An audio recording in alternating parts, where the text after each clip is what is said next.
사도행전은 그 이름과 같이 사도들이 복음을 들고 행진했던 기록이 담겨 있는 책입니다. 오늘 본문은 사도 바울의 두 번째 전도 여행 중에 일어난 사건으로, 본문에서 사도 바울은 보시는 것처럼 마게도냐주의 빌립보에 위치해 있습니다. 빌립보는 마게도냐주의 첫 번째 전도 지역으로, 이곳에 도착한 바울은 아마 기대감으로 충만했을 것이라고 생각합니다. 원래 그의 선교 계획은 지금의 터키 반도인 소아시아 지역이었습니다. 그런데 이 소아시아 지역 어디에서든 시도하는 모든 지역들마다 이러저러한 사정이 있어서 복음을 전하는 일이 불가능했습니다. 성경에는 그것이 성령께서 막으시는 과정이었다고 기록되어 있죠. 성령이 아시아에서 말씀을 전하지 못하게 하시거늘 그들이 부르기아와 갈라디아 땅으로 다녀가 무시아 앞에 이르러 비두니아로 가고자 애쓰되 예수의 영이 허락하지 아니하는지라. 6절에서도 성령이 말씀을 전하지 못하게 하셨다고, 7절에서도 예수의 영이 허락하지 아니하셨다고 말씀하고 있죠. 소아시아 전역에서 바울은 굳게 닫힌 문 앞에서 여러 번 좌절을 경험해야 했습니다.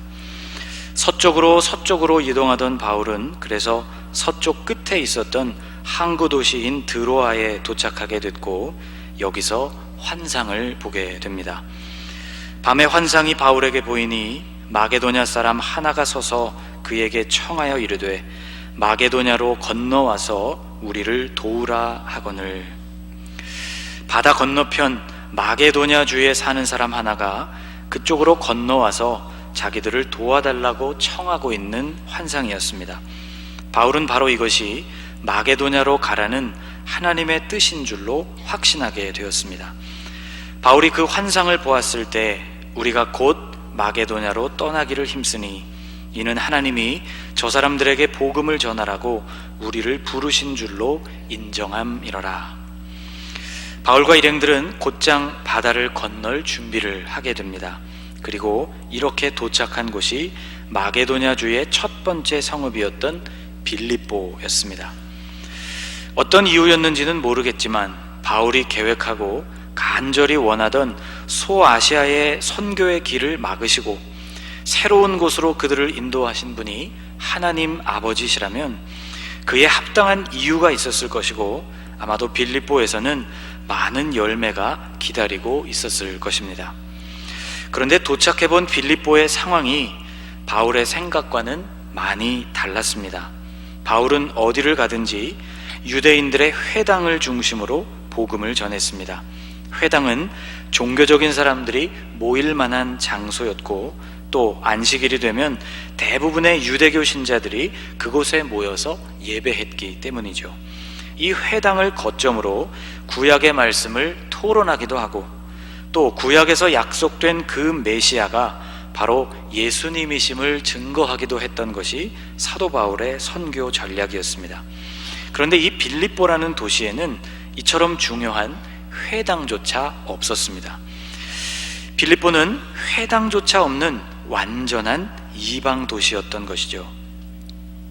회당이 없었다는 사실은 성경 안에 직접적인 기록이 나와서가 아니라 당시의 정황을 통해서 알 수가 있습니다. 사도행전 16장 13절에는 이렇게 기록되어 있습니다. 안식일에 우리가 기도할 곳이 있을까 하여 문 밖 강가에 나가 거기 앉아서 모인 여자들에게 말하는데, 안식일이 되었고 당연히 회당을 찾아가야 했지만 찾을 수가 없었기 때문에 일행은 다른 기도의 장소로 다른 곳을 물색하게 되었는데, 그 기도할 곳으로 그들이 강가로 나갔다는 기록입니다. 경치도 감상하고 바람도 쏘일 겸 그렇게 강변을 찾은 것이 아니었죠. 강변은 전통적으로 유대인들의 회집과 기도의 장소였습니다. 이러한 전통은 바벨론 포로 시대로부터 거슬러 올라갑니다. 예루살렘 성전은 이미 무너져 내렸고 이방 땅인 바벨론으로 끌려간 이스라엘 백성들은 안식일을 맞아도 모일 처소가 없었습니다. 그래서 이들이 차선책으로 선택했던 장소가 바로 강변이었던 것이죠. 그들은 바벨론 강가에 모여서 기도했고 탄식했고 그리고 울었습니다. 시편 137편에 이런 기록이 남아 있습니다. 같이 한번 읽어볼까요? 우리가 바벨론의 여러 강변 거기에 앉아서 시온을 기억하며 울었도다. 기억하실지 모르겠습니다만은 보시는 이 그룹은 보니 M이라는 그룹입니다. 1970년대 유럽 팝 역사에서 전설이 된 디스코 그룹이죠. 당시 영상을 보면 춤을 주로 맡았던 이 남성 멤버가 노래 중간중간에 춤을 보여주는데, 오늘날 보면 이게 상당히 민망해 보이는 막춤처럼 보입니다. 그런데 당시로서는 일반적인 댄스의 틀을 깬 자유로움을 이들이 보여준다고 평가를 받아서 매우 많은 사람들의 공감을 얻었습니다. 이들이 부른 노래 중에 우리의 귀에도 꽤나 익숙한 노래가 있습니다. Rivers of Babylon 이라는 노래이지요. 몸이 들썩이는 흥겨운 노래이지만 그 내용은 사뭇 이질적입니다. 이 노래의 주제는 이스라엘 백성들의 한입니다. 바벨론 강변에서 울면서 떠나온 이스라엘을 그리워하는 이스라엘 백성들의 탄식의 역사를 노래하고 있습니다. 그 노래의 첫 소절이 바로 시편 137편 1절의 내용과 일치합니다. 바벨론 강변 거기에 우리가 앉아서 우리는 시온을 기억하며 울었다네 라고 노래가 시작합니다. 그러니까 바울 일행이 강가를 찾아갔다는 것은 모일 만한 회당이 없는 빌립보에서 그나마 찾을 수 있었던 유일한 기도의 장소였다는 말입니다. 빌립보라는 곳은 이런 곳이었을 뿐만 아니라 또 여기서 얻게 된 회심자의 수도 많지가 않았습니다. 그날 강가에서 여인들에게 복음을 전한 바울은 그들 중에 루디아라고 불리우는 한 회심자를 얻었을 뿐입니다. 다행히 그녀의 가족들도 복음을 받아들였고 온 식구들이 세례를 받게 되었지만 다른 지역에서의 선교 성과에 비하면 이렇다 할 만한 큰 열매는 아니었습니다. 곤란한 점은 또 있었습니다. 빌립보에서 전도를 하는 동안 한 여종이 계속해서 바울 일행의 사역을 방해했기 때문이죠. 그녀는 귀신이 들린 상태였고 바울 일행을 계속 따라다니면서 소리를 지르는 통에 일행들은 힘들어했고 사역에도 지장이 많았습니다. 여러 날을 참고 지냈지만 결국 바울은 예수의 이름으로 그 귀신을 나오게 할 수밖에 없었죠. 그런데 이것이 또 다른 문제의 시작이 될 줄은 몰랐습니다. 그녀는 귀신이 들린 상태에서 점을 치는 여종이었는데 이것이 그 주인에게 큰 수입을 가져다 주고 있었던 것이죠. 이제 그녀가 온전해졌기 때문에 점치는 일이 불가능해져서 주인은 바울 일행을 고발하게 된 것입니다. 고발의 명목은 자신들이 알지 못하는 풍속을 전하면서 빌립보 성읍 전체를 요란하게 만든다는 이유였지만 사실은 일종의 손해배상 청구 소송과도 같은 그런 성격의 고소였던 것입니다. 바울과 실라는 결국 체포되었습니다. 그날 그들은 옷을 찢어벗김을 당했고 매로 많이 맞았고 깊은 옥에 갇혔습니다. 그들의 발이 착고에 채워졌기 때문에 아마도 맞은 몸을 제대로 가누기도 힘들었을 것입니다. 감옥에 갇힌 바울과 실라의 마음이 어땠을까? 어째 빌립보에 온 후로는 쉽게 풀리는 일이 하나도 없었습니다. 자신의 계획을 따라서 진행한 일이 그런 결과를 맞았다면 당연히 할 말이 없었겠지만 소아시아에서의 계획을 모두 막으시고 그것으로 인도하신 분이 다름 아닌 하나님이셨습니다. 어째서 하나님께서는 이처럼 척박한 곳에 자신들을 보내셨으며 또 그곳에서 이런 수모와 고통을 받게 하시는 것일까? 주님의 뜻을 헤아리기가 힘들었을 것이라고 생각됩니다. 그런데 성경을 읽어보면 바울과 실라는 그날 밤 그 누구도 상상하지 못한 일을 했다고 기록하고 있습니다. 25절을 함께 읽어보겠습니다. 한밤중에 바울과 실라가 기도하고 하나님을 찬송하매 죄수들이 듣더라. 다른 죄수들이 이들의 기도 소리와 찬송 소리를 들었다고 했습니다. 아마 그들은 미쳤다고 생각했을 것입니다. 여러분 한번 생각해 보십시오. 옷은 찢어 벗겨지고 매를 많이 맞고 몸은 착고에 묶인 채 캄캄한 감옥에 들어와 있는 상태의 사람이 제정신이 아니고서야 어떻게 노래를 부를 수가 있겠습니까? 익숙한 본문이기 때문에 우리에게는 너무나 평범하게 보이는 구절이지만 이 두 사람의 입장을 조금만이라도 현실적으로 생각을 해본다면 이 일이 결코 일어날 수 없는 일이라는 것을 우리는 알 수 있습니다. 좀 현실적인 이야기를 해볼까요? 여러분, 이 정도로 고난을 받는 상황이 아니어도 우리는 하나님이 부르신 그곳에서 하나님을 찬송하고 기도하는 일에 굉장히 어려움을 느낍니다. 교회 공동체에서 인간관계에 문제가 생길 때 결국 선택하게 되는 결론 중에 하나가 교회를 떠나는 일입니다. 교회를 옮기기도 하고 아예 신앙생활 자체를 끝내버리는 경우도 있죠. 관계 개선을 위해서 노력을 안 해본 것은 아니지만 대개의 경우는 그 현장, 하나님이 부르신 그 교회에서 더 이상 견디지를 못하는 것이 우리의 현실입니다. 바울과 실라는 자신들을 핍박하고 힘들게 하는 바로 그 현장에서 하나님께 기도를 드리고 찬송을 불렀다는 것이죠. 속 시원히 무엇인가 해답을 얻은 것도 아니었을 텐데 그들의 마음에는 빌립보로 인도하신 그 하나님에 대해서 끝까지 신뢰하는 마음이 있었던 것 같습니다. 상식을 뛰어넘는 이런 놀라운 행동은 역시 상황을 뛰어넘는 굉장한 결과를 낳게 되었습니다. 26절이 이렇게 이어집니다.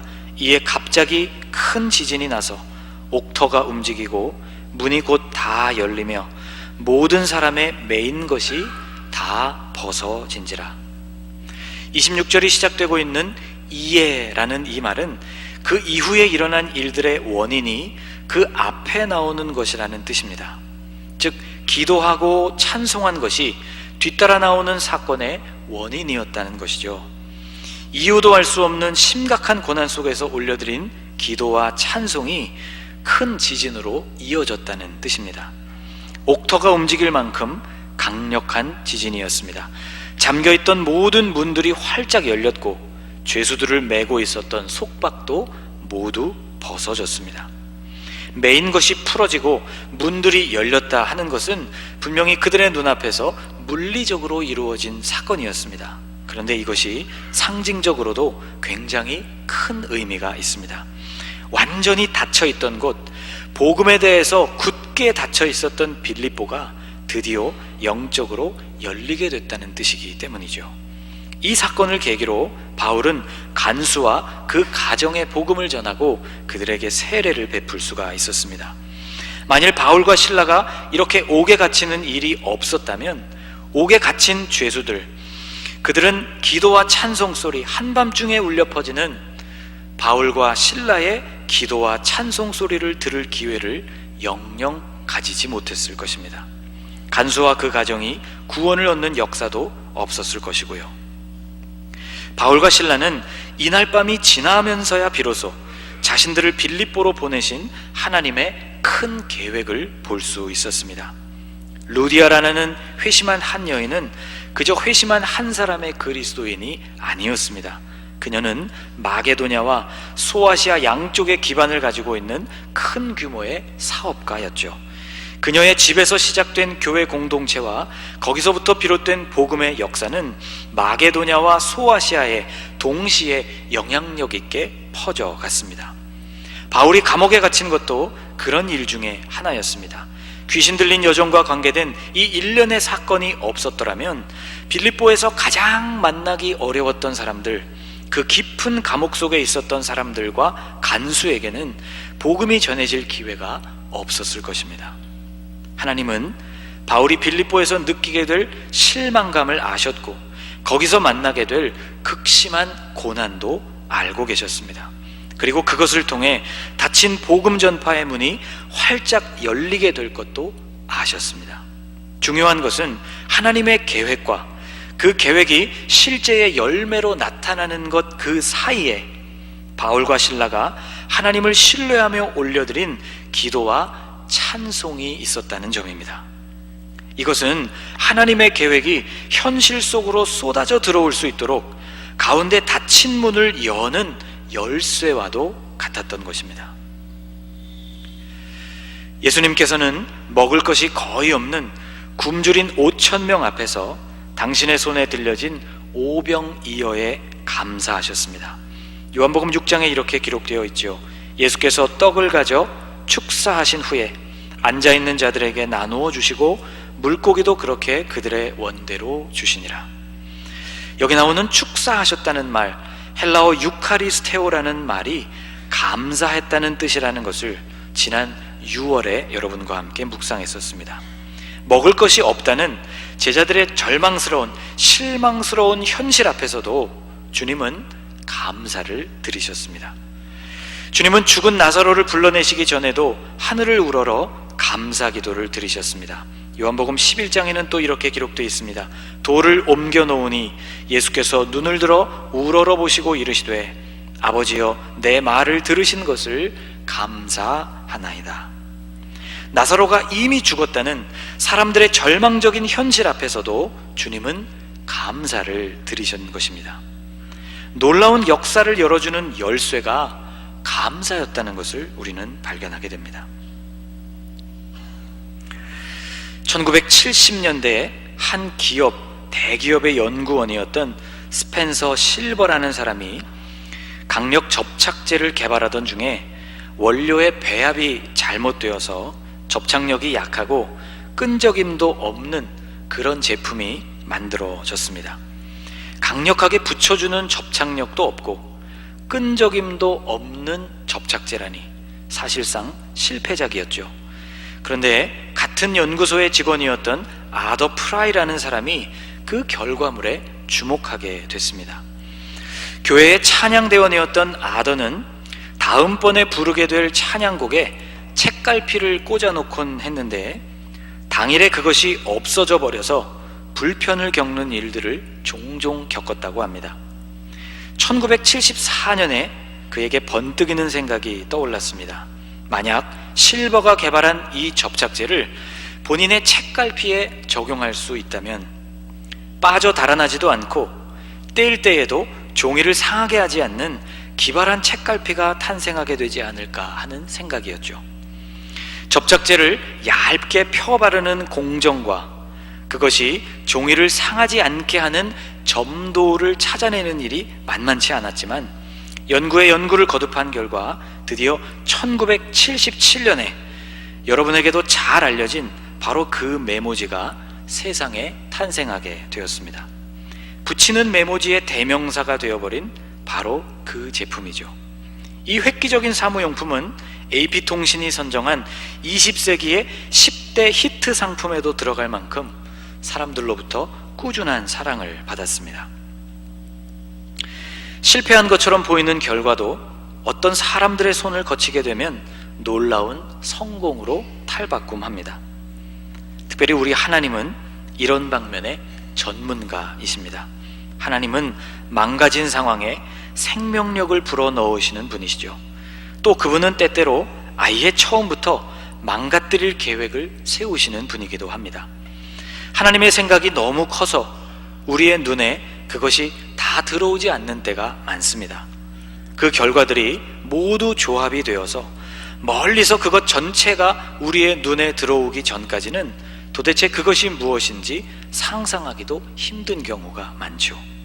그러나 여러분, 그 하나님을 신뢰하는 마음이 있다면 우리는 이유를 알 수 없는 고난이나 실패처럼 보이는 환경 속에서도 기도하고 찬송할 수가 있습니다.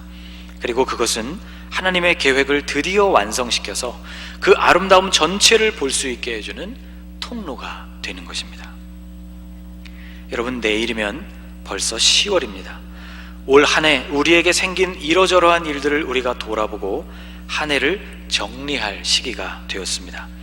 우리의 허물과 실수로 엉망이 되어버린 일들도 분명히 있을 것이고, 또 우리의 바람과는 달리 어렵고 힘든 일들이 계속해서 겹쳤을 수도 있습니다. 사랑하는 여러분, 합력하여 선을 이루시는 하나님을 바라보실 수 있기를 축복합니다. 이해할 수 없는 고난과 역경이 하나님이 예비하신 놀라운 결과로 나타날 수 있다는 믿음이 여러분의 마음에 생겨나실 수 있기를 축복합니다. 그리고 그 과정에서 신실하신 하나님을 인정하는 찬송과 기도가 여러분과 늘 함께하게 되시기를 주님의 이름으로 축복합니다. 기도하겠습니다. 주님, 말씀을 묵상할 때마다 바울과 실라가 어떻게 그럴 수 있었을까 놀라게 됩니다. 하나님의 인도를 따라서 도착한 땅에서 척박한 환경과 계속되는 어려움을 만났고 정신과 육신이 온전히 피폐해져서 옥에 갇히는 경험을 하면서도 어떻게 기도하며 찬송할 수 있었을까를 생각합니다. 주님, 우리에게 믿음을 더하여 주옵소서. 악하고 불리한 상황을 오히려 선한 기회로 만드시는 하나님을 의지하게 하옵소서. 지금은 볼 수 없는 완성된 하나님의 계획과 인도하심을 보게 될 그날이 있음을 우리로 기대하게 하옵소서. 주님의 그 신실하심을 의지하여 우리도 기도하게 하시고 우리도 찬송하게 하옵소서. 나사로가 죽은 상황에서도 주님은 하나님께 감사하셨고 먹을 것이 없는 상황에서도 하나님께 감사하셨던 그 예수님을 기억하게 하옵소서. 바로 이와 같은 감사로 기적의 문이 열렸음을 우리로 기억하게 하옵소서. 하나님, 우리가 기도하고 찬송하며 감사하는 백성들이 되어 우리를 위해 예배하신 하나님의 역사를 온전히 만나는 주님의 자녀들이 되게 해 주옵소서.